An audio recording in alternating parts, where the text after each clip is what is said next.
Mangga Ibu dari Puskesmas Cipaku waktu sinaran tempat saluas-luasna di haturanan.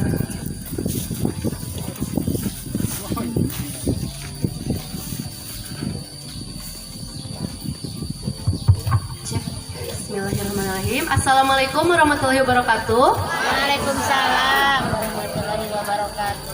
Ibu-ibu masih semangat? Semangat. Ya, satu acana abdi ngahaturkeun nuhun kangge pemerintah Desa Pusakasari, Pak Kuwu, Ibu Ketua PKK, Bapak Camat, Sadayana, sareng ibu-ibu kader pastinya ya atas kesempatannya untuk hari ini kita belajar bersama-sama gitu ya. Nah, sebelum kita masuk ke materi, ada istilah tak kenal maka Tak saya. sayang. Jadi biar bisa manggil Ayang sama aku, kita kenalan dulu ya. Ngepamkeun Ibu Abdi Rita Rahmawati. Nah, Abdi sebagai nutrisionis atau ahli gizi di Puskesmas Cipaku. Panginten kantos Ainu pernah Kak Yanduna ya. Gitu. Nah, ya emot-emot nyamunya Abdi pilih di jalan ke pendak gitu. Disapa aja. Nah, kita samakan dulu persepsi tentang posyandu. Apa itu posyandu? Nah, posyandu itu kan suatu kegiatan kesehatan berbasis masyarakat. Nah, mina berbasis masyarakat berarti dilakukan oleh, dari, dan untuk masyarakat. Nah, fungsinya untuk apa? Program tambahan. Nah, sudah ada dana sehat, tapi cakupan dana sehatnya masih kurang dari 50%. Nah, yang keempat, ini strata paling tinggi, strata mandiri atau biasa disebut dengan posyandu multifungsi gitu. Ada yang multifungsi di Pusakasari? Belum ya, nanti kita akan belajar bersama-sama ya. Nah, kalau strata mandiri yang membedakan apa dengan yang tadi? Nah, yang membedakannya itu tambahannya, cakupan dana sehatnya sudah lebih dari 50%. Sumber dana dari dana sehat itu dari mana? Biasa tina dana KRT-an, kenceleng gitunya. Misalnya kan pami RT-RT sok aya ya kempelan misalnya teh panggekas. Nah, itu nanti ada pemasukan untuk posyandu berapa persen misalnya. Nah, itu bisa masuk ke dana sehat gitu. Nah, atau kami kapungkur masuk aya namina tabulin. Aya kene anu kitu? Gitu. Uningan tabulin. Nah, pinter ya, percantan kader-kader Pusakasari mah palinter. Nah, ini 5 kegiatan utama posyandu. Pertama, KIK, kesehatan ibu anak, sasaran naon ibu hamil, ibu nipas dan menyusui bayi dan balita. Kedua, KB. Nah, KB yang bisa dilakukan oleh kader yang dibantu adalah pemberian kondom dan pil ulang gitu ya. Kalau untuk suntik, IUD dan implan itu harus dilakukan oleh tenaga kesehatan. Tapi ibu-ibu kader selaku orang yang langsung terjun ke masyarakat itu bisa membantu apa? Untuk mempromosikan program KB, keluarga berencana gitu ya. Karena apa? Terlalu banyak anak juga tidak baik gitu. Ketiga, program imunisasi. Nah, imunisasi wajib aya naon wae? Ulah noong, ulah niron. Ya, ini harus hafal ya. Ini ada HB0 gitu ya. Iseng HBO nyebutnya sok sering anu nyebutna HBO. HB0. Kenapa HB0? Karena diberikannya kurang dari 24 jam setelah dia dilahirkan. Nah, terus untuk 1 bulan ada BCG polio. Nah, BCG fungsinya kangge naon? Mencegah apa? Ya, penyakit TBC, polio penyakit polio ya. Ada DPT HBHIB 1 dan polio 2 untuk 2 bulan. Jadi kalau untuk imunisasi lengkap itu usahakan yang 18 bulannya juga disuntik lagi, disuntik ulang. Karena apa? Di masyarakat biasanya mereka menyebut imunisasi lengkap itu hanya sampai usia 9 bulan. Sering anu kitu seueur. Nah, nanti ibu bantu mengingatkan ya. Oh iya, anu 18 bulanna teu acan. Pami mau kudu bisa 8 sasi berarti kabena imunisasinya bukan lengkap ya. Nah, kegiatan gizi. Nah, kegiatan gizi teh sapertos kumaha? Anu sering ku ibu-ibu dilakukan, pengukuran berat badan, pengukuran tinggi badan, penimbangan berat badan itu masuk ke program gizi. Nah, deteksi dini gangguan pertumbuhan, ya itu juga masuk ke gizi. Pilih aya anu yuswa 2 tahun tak acan tiasa mapah-mapah acan. Nah, itu ibu-ibu kader bisa melaporkan ke ibu bidan desa. Ibu bidan desa biasanya sok laporan ke abdi, neng ieu aya anu pertumbuhanna terlambat. Nah, nanti kita coba edukasi. Edukasi nggak bisa, kita bisa rujuk gitu ya. Nanti kalau yang perkembangannya terlambat, nah 2 tahun belum bisa jalan, itu kan harus ada terapi. Nah, itu nanti kita bawa ke rehabilitasi medik gitu ya. Jadi puskesmas pun ikut andil tangan ya gitu. Asal apa ada laporan gitu ya, tekenging diingkeun gitu ya. Nah, penyuluhan dan konseling dasar. Penyuluhan dan konseling dasar biasanya ada di meja berapa? Penyuluhan? Meja? Meja 5, meja 4.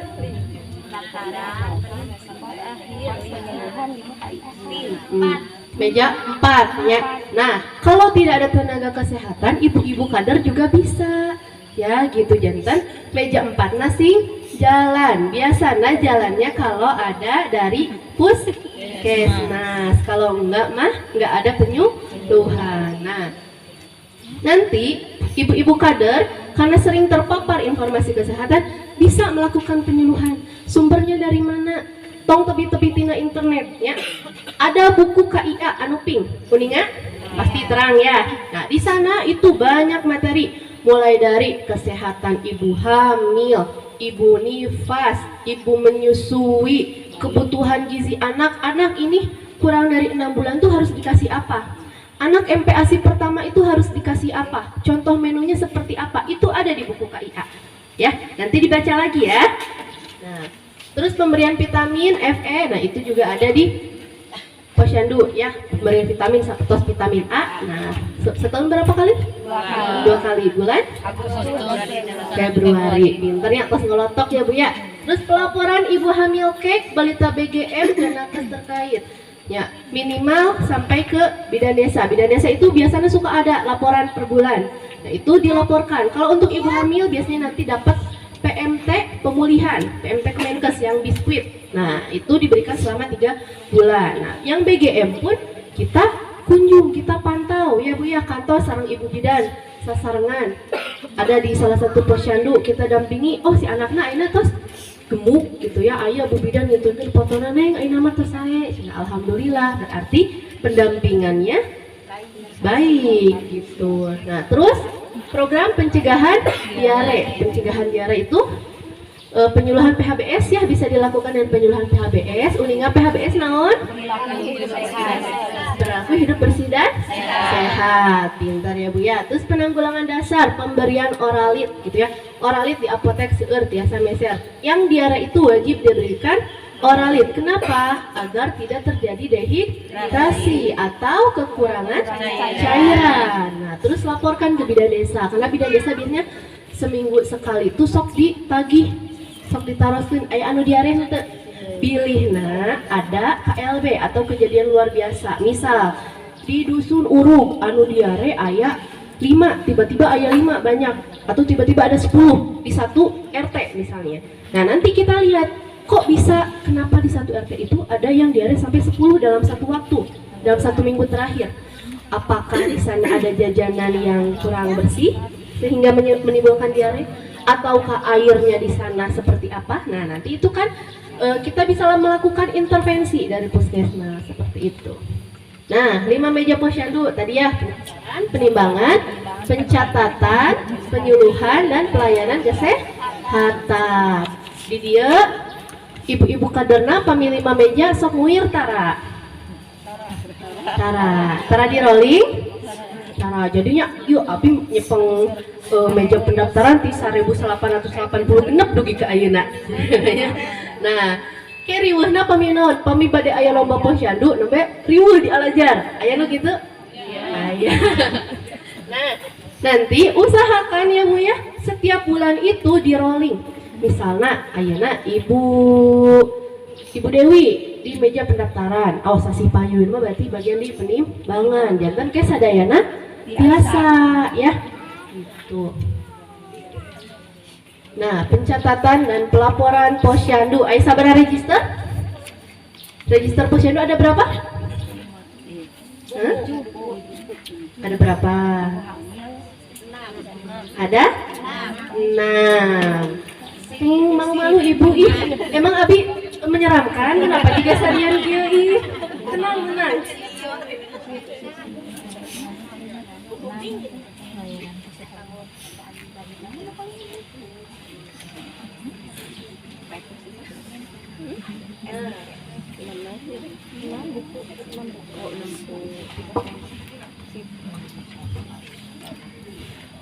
Nah, format yang pertama. Nah, biasa diuninga ini untuk catatan ibu hamil, kelahiran, kematian bayi, kematian ibu hamil, melahirkan atau nifas. Nah, formatnya usahakan nanti semuanya sama. Sore, pagi, sore, siang, malam. Nah, eta mah teka hajanya Bu ya, susah teremna. Oke, gak apa-apa, kita lanjut ke materi selanjutnya. Nah, ini masalah kesehatan yang sering ditemui di posyandu. Pertama, ibu hamil kayak tadi udah dijelasin. Kedua apa? Gaki atau gangguan akibat kekurangan yodium. Nah, ini juga salah satu penyebab ke stunting.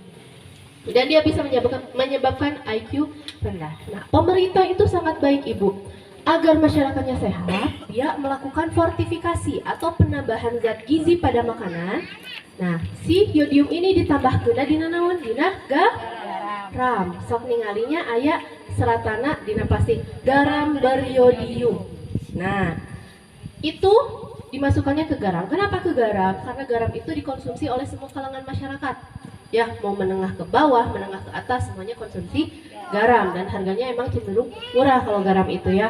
Nah, itu dimasukkan yodium ke sananya agar mencegah gaki atau gondongan di dieu nahok aya. Nah, itu salah satu dari gaki.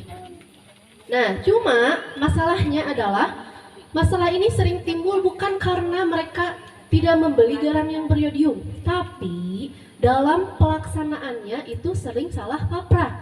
Misal, nah yodium itu ibu sifatnya dia mudah menguap dan tidak tahan panas. Jadi, engke emut-emut pamitos dugi ka bumi ditinggali di dapur, pami misal garam disimpen teu ditutupan dalam kondisi terbuka. Nah, itu dia akan menguap. Gitu ya, menguap. Terus kedua apa? Pami masak teu kenging ditambihkeun garamna pas nuju papanasna. Nah, kalau kita mah sering salah ya. Gitu nuju ngegulak teh tambahan garam soalnya pami henteu kitu henteu ngaresep cenanya. Nah, itu salah satu kekeliruan lagi gitu. Jadi kalau misalnya untuk ditambahkan garam itu pas haneut-haneut kuku itu masih boleh ditambahkan. Terus naon judulnya kan sok aya garam meja. Kenapa namanya garam meja? Karena idealnya harusnya garam itu ditaburkan pada saat kita mau makan. Pertama, untuk apa? Biar yodiumnya tetap ada. Kedua, mencegah hipertensi karena penggunaannya itu akan lebih terbatas seperti itu. Nah, nanti ibu-ibu bisa sampaikan ya kalau misalnya lagi penyuluhan. Terus ketiga, masalah anemia. Nah, anemia ini yang jadi masalah, yang jadi sorotan adalah di ibu hamil dan di remaja. Nah, HB-nya berapa kalau yang anemia? Kurang dari 11,5. Nah, cara biar gak anemia tuh gimana sih? Bisa perbanyak lauk hewani. Lauk hewani teh naon halal anyirnya? Endog, naon di ikan, daging. Nah, itu masuknya ke lauk hewani. Kalau lauk nabati mah sapertos tahu tempe. Gitu ya. Nah, terus konsumsi tablet tambah darah. Nah, ini juga sering jadi permasalahan. Banyak ibu hamil gak mau konsumsi tablet tambah darah karena sok aya anu nyebatkeun engke tensina bisi luhur. Nah, ibu-ibu harus bisa meluruskan itu. Tablet tambah darah itu tidak akan menyebabkan tekanan darah menjadi tinggi. Karena apa? Kalau tablet tambah darah isinya itu zat besi. Zat besi itu untuk apa? Untuk memproduksi sel darah merah atau hemoglobin. Nah, si sel darah merah itu dalam tubuh perannya nanti dia untuk mengedarkan oksigen ke seluruh tubuh dan dia untuk berfungsi sebagai kekentalan darah. Nah, makanya kalau ibu hamilnya anemia, sok aya terjadi kasus pendarahan. Karena gini, kita misalkan ada di gelas ini ya, ada 2 gelas. Nah, yang satu isinya air, yang satu isinya oli. Kalau dia tumpah, maka akan lebih banyak mana yang hilang? Cai atau napi oli? Air, karena dia apa? Cair. Kalau oli itu kental. Nah, makanya gitu. Orang yang anemia itu beresiko terjadi pendarahan karena apa? Karena dia kekurangan sel darah merah. Darahnya hentak kental gitu ya. Jadi banyak terjadi pendarahan seperti itu. Nah, terus yang ketiga, Bumil 3T. Apa 3T?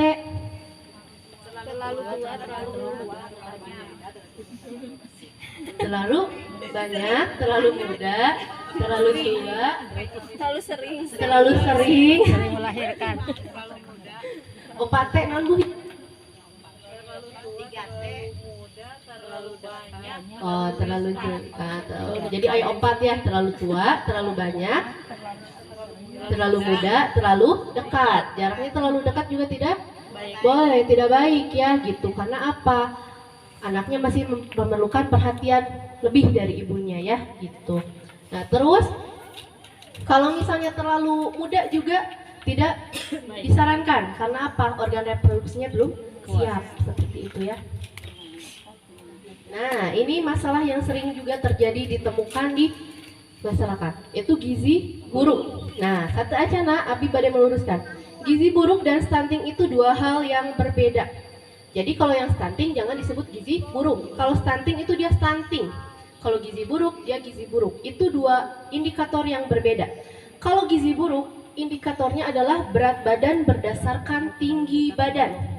Ya, jadi berat badannya dibandingkan sama tinggi badan ideal atau napi henteu. Gitu ya, ada gizi kurang, gizi baik, gizi buruk. Nah, ciri-ciri gizi buruk itu seperti apa? Gizi buruk sendiri ada dua jenis, marasmus dan kwashiorkor. Nah, contoh seperti ini adalah marasmus ya.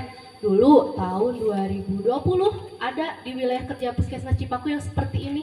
Kabayang ibu cuma sapertos tulang dibalut ku kulit. Pegang. Usia genep sasih ngan 3,2 kilo. Diare deh. Sok bayang teh. Tapi ayeuna mah tos gendut tos sae. Karena apa? Karena kita lakukan pendampingan. Gitu ya. Nah, ciri-ciri marasmus seperti apa? Wajah seperti orang tua, biasanya dia cengeng dan rewel. Terus dan seringnya itu disertai penyakit penyerta seperti diare, ispa, nah, TBC, nah, terus non iga gambang teh maksudnya non katingali tulang-tulang nanya, gitu. Terus kulit keriput, jaringan lemaknya itu tidak ada, terus perut nate biasanya cekung. Nah, itu salah satu ciri dari marasmus. Terus kita lihat yang kedua, ini adalah yang kwashiorkor. Katingali dina gambar mas sapertos anu gendut normalnya teu kunaon gitu. Tapi kalau kita misalnya pegang aja ciri-cirinya dina tungkai kaki, terang tungkai kaki. Paling dia telapak mah bawah ya, tungkai mah yang atasnya. Nah, itu kalau misalnya ditekan dia kulitnya itu kalau untuk kembali ke posisi semula tuh ada jarak. Nah, itu ciri-cirinya dia ada udim atau penumpukan cairan. Nah, terus rambutnya itu tipis, merah seperti berem jagong. Nah, salah satu ciri-ciri yang kwashiorkor. Terus dia gampang dicabut, gampang rontok. Nah, terus udim tadi udah disebut ya. Terus kelainan kulit, biasanya hok bareureum. Beda tapi sama yang alergi ya, ini mah. Terus wajah membulat dan sembab atau biasa disebut nanti moon face ya. Jadi kalau ibu-ibu digombalin sama suaminya wajahmu seperti rembulan, jawab aja apakah saya seperti terlihat orang gizi buruk gitu ya. Ya gitu. Tapi beda ya Bu ya, yang wajahnya bulat karena emang anatominya emang wajahnya bulat gitu ya. Beda sama yang dia yang udim karena dia wajahnya bulat apa sembab sayu ya kelihatan. Itu dia ada penumpukan cairan juga di bagian wajah. Nah, terus biasanya kan perutnya membesar. Nah, perutnya membesar itu karena di dalam ada pembesaran hati, gitu ya. Nah, terus sama ini juga bisa disertai penyakit penyerta, infeksi, diare, ispa dan lain-lain, TBC, gitu ya. Nah, ototnya mengecil atau hipotrofi karena dia ada kekurangan protein. Nah, masalah kesehatan lainnya yang sering ditemui di posyandu seperti campak, tetanus, diare, keterlambatan perkembangan.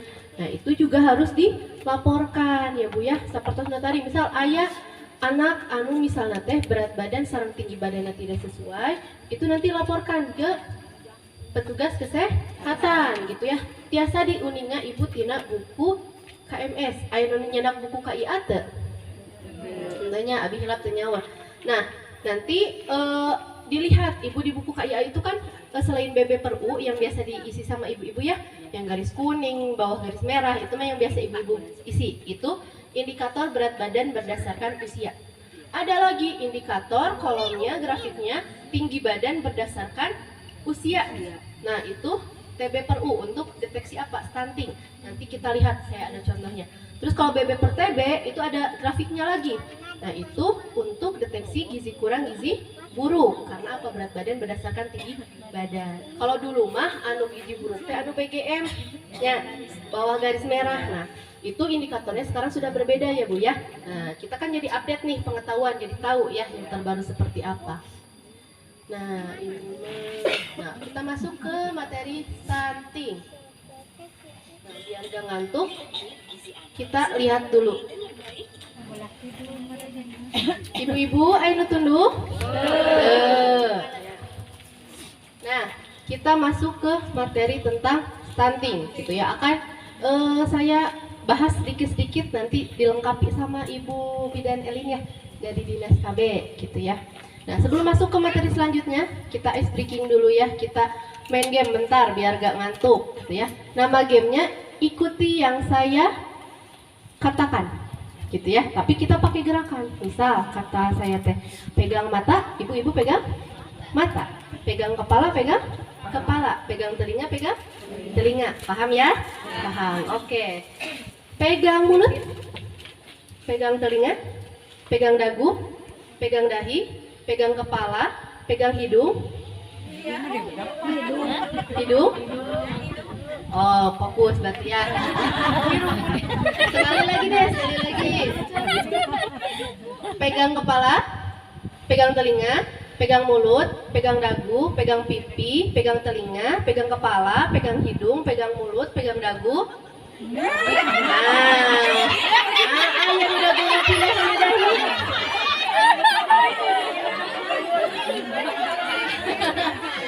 Kayaknya ibu-ibu terlalu terpesona sama saya ya. Nah, kita lanjut aja. Stunting, apa itu stunting? Stunting itu kondisi gagal tumbuh ya, di mana balita itu memiliki tinggi badan yang kurang dibandingkan dengan usianya. Nah, dia itu termasuk ke masalah gizi kronis. Namanya kronis berarti bukan kekurangan zat gizi dari 1 bulan 2 bulan ya, bahkan dari semenjak dalam kandungan gitu ya. Nah, dia sudah kekurangan zat gizi dan itu disebabkan oleh banyak faktor ya. Gitu, ada faktor sanitasi tadinya terus ditinggalinya si ibu nate. Terus anaknya buang air besar ombe-ombe henteu cuci tangan kalah urat aret karena daster gitunya terus masak. Nah, itu juga dia bisa menyebabkan stunting. Nah, masuknya karena kaitannya dengan PHBS. Terus penggunaan jamban sehat, ya Bu ya. Anu ODF kamari kantos digencarkeun. Nah, itu juga masuk ke masalah stunting. Nah, ini tadi salah satunya. Nah, contohnya seperti ini ya. Anak ada yang 7 tahun seumurannya, tapi nu hiji 105, nu hiji 125. Terus anak 4 tahun tingginya 100 cm. Jadi, nu 4 tahun yang 7 tahun hampir sami. Nu stunting anu mana? Anu 7 tahun, anu ngan 105 cm nya gitu. Karena apa indikatornya dari tinggi badan tadi.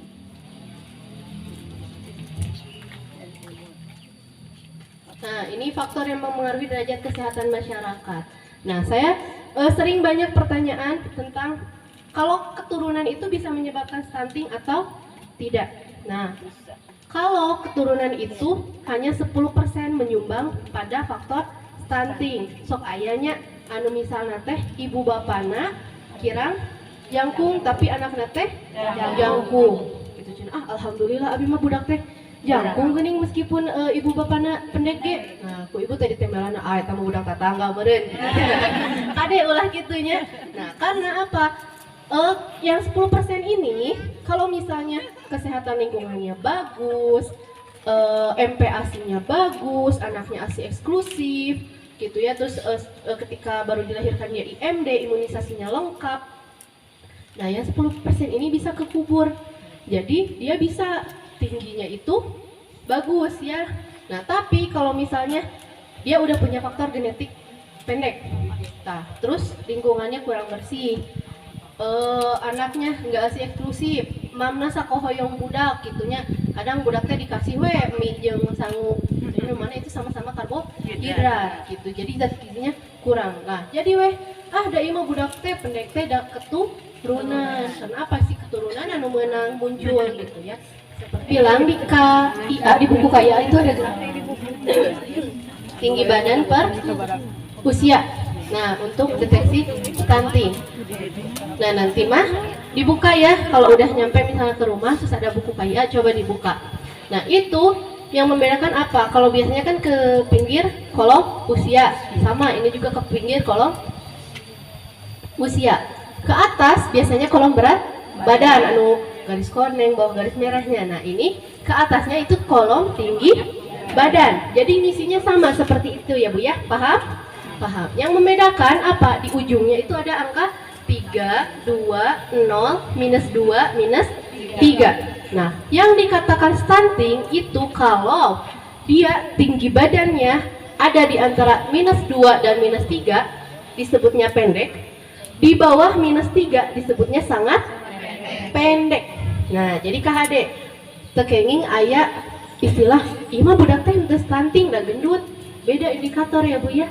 Gitu. Kalau stunting itu dari tinggi badan. Nah, kalau dia ada di kolom yang ini, nah misal nih dia teh di dia nyebutnya si titiknya teh tarik lihat ke atas. Oh, dia ada di bawah garis yang 0. Berarti dia di sini tinggi badannya normal gitu. Atau misalnya teh anaknya 1 tahun 3 bulan, tingginya ada di sini nih, di 60 cm misalnya teh. Lihat dia ada di bawah garis yang mana? Di bawah garis yang minus 3, berarti dia sangat pendek. Nah, itu maksudnya ke stunting.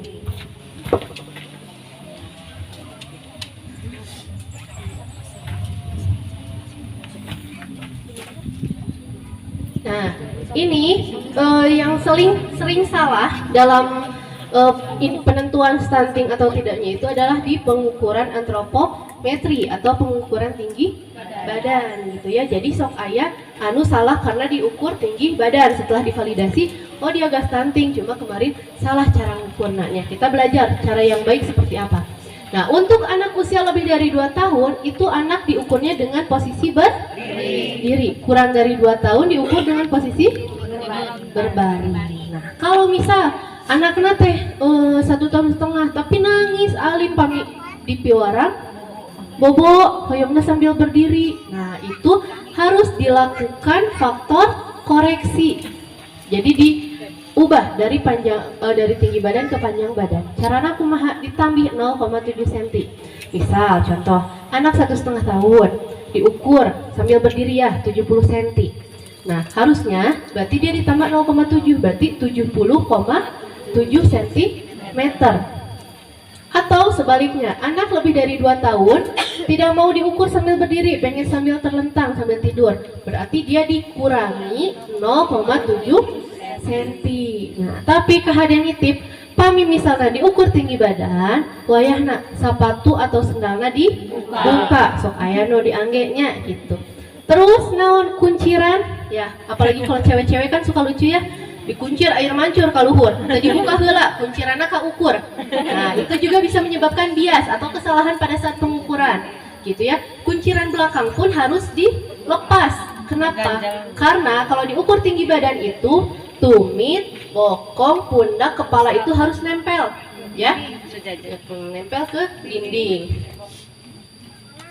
Nah, ini kalau tinggi badannya dengan cara terlentang. Nah, idealnya itu dilakukan oleh 2 orang. Yang satu megang dari bagian pundak ke atas, yang satu lagi megang dari lutut ke bawah. Jadi dia diukurnya teh bisa dengan valid atau lebih jelas, lebih dapat dipercaya gitu ya hasil ukurnya.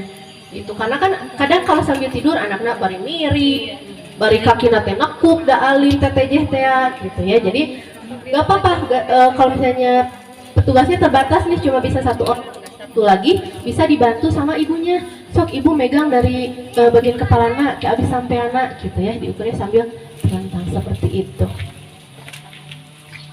Nah, ini penimbangan berat badan. Kok area kene nu ngangge dacin Sarai kene. Sae. Sae. Nah, Ibu pami misalnya didacin di ujungna sok aya beberat ku batu ku paku gitu nya.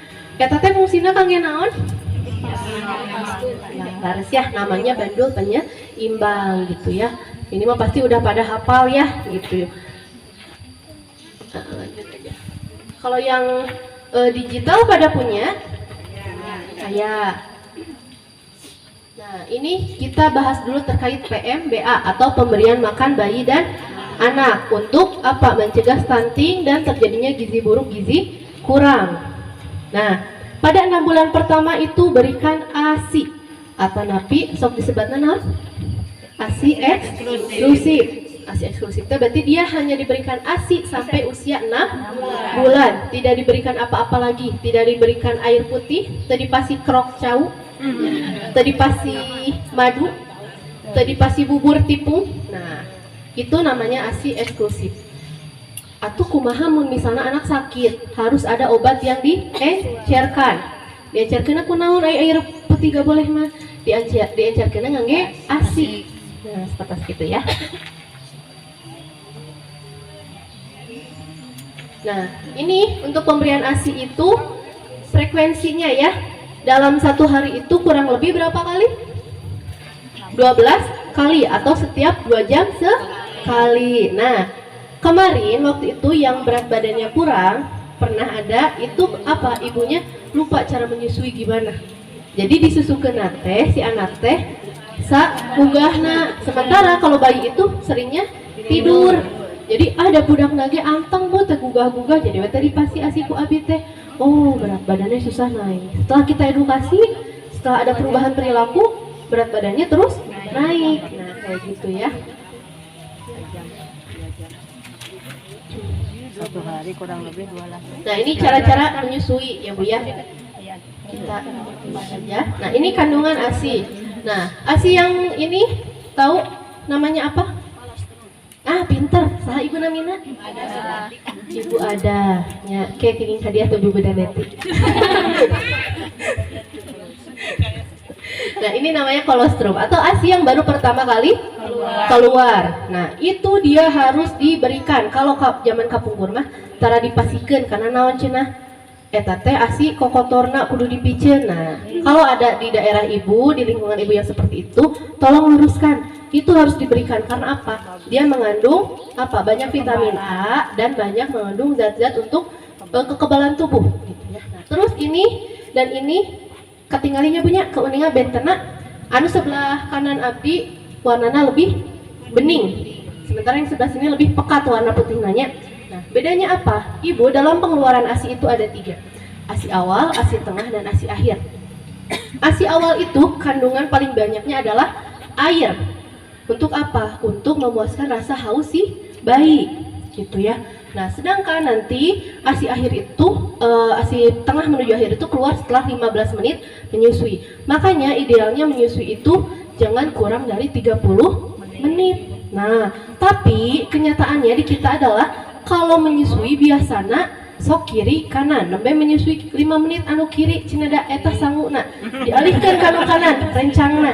Nah, itu nanti ibu bisa meluruskan ya bahwasannya seperti itu kurang tepat. Kunaon nanti anak kenyang tapi dapatnya cuma ASI awal aja anu seseueuna cai. Nah, makanya sok aya istilah ieu teh budak teh nyusu wae cenanya nyusu 10 menit eureun 10 menit eureun dah sering bu dipasi si susu nanti tapi berat badannya tuh naik tos ku abi dipasi we susu formula. Nah, gagal lah ASI eksklusifnya padahal mereka kurang tahu gitu ya. So menyusui itu idealnya jangan kurang dari 30 menit agar si ASI-nya sampai dapat ASI akhir gitu ya. ASI akhir mah ciri-cirinya kumaha warna bodas, lebih kental. Nah, itu masuk ke ASI akhir seperti itu. Nah, ini mah tanda-tanda posisi menyusui ya.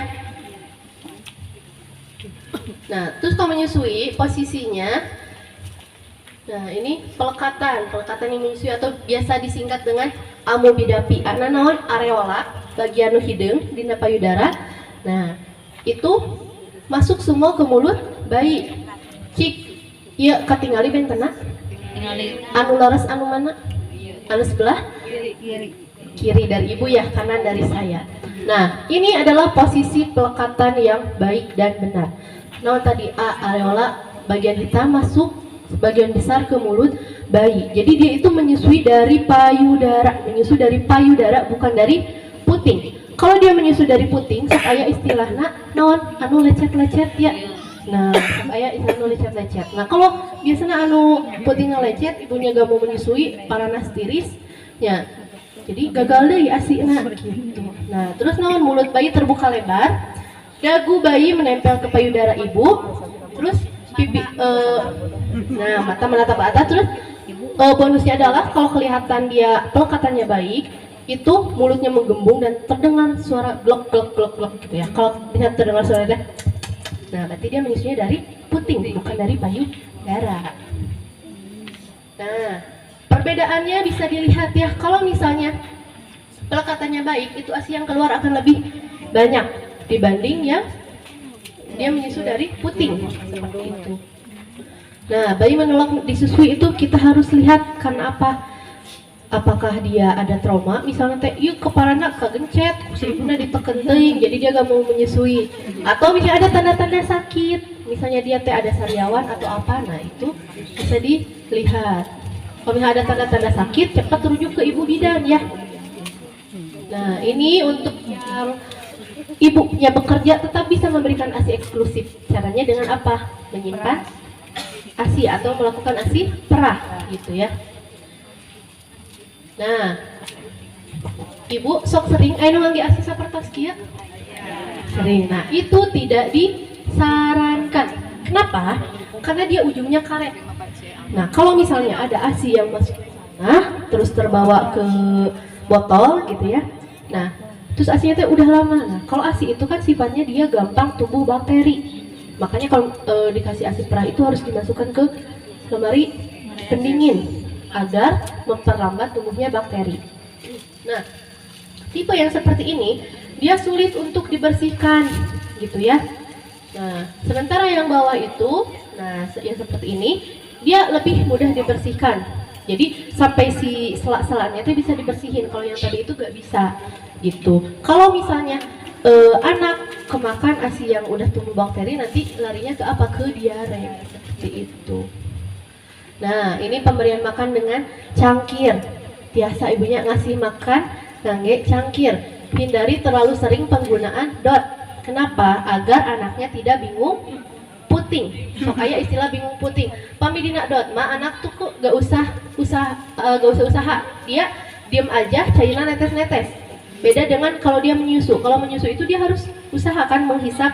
Nah, nanti kalau anaknya sering kedot, nanti dia malas. Jadi kalau dikasih puting dia gak mau, menolak. Nah, gagal lah lagi ASI eksklusifnya ya. Nah, lalu masuk ke MPASI. MPASI itu lebih dari usia 6 bulan gitu ya. Nah, apa itu MPASI? Itu makanan lokal yang tersedia dari dapur. Usahakan MPASI-nya MPASI lokal. Kurangi MPASI pabrikan ya. Itu kurang dianjurkan karena apa? Pertama, dari sisi ekonomi akan lebih ekonomis kalau kita bikin sendiri.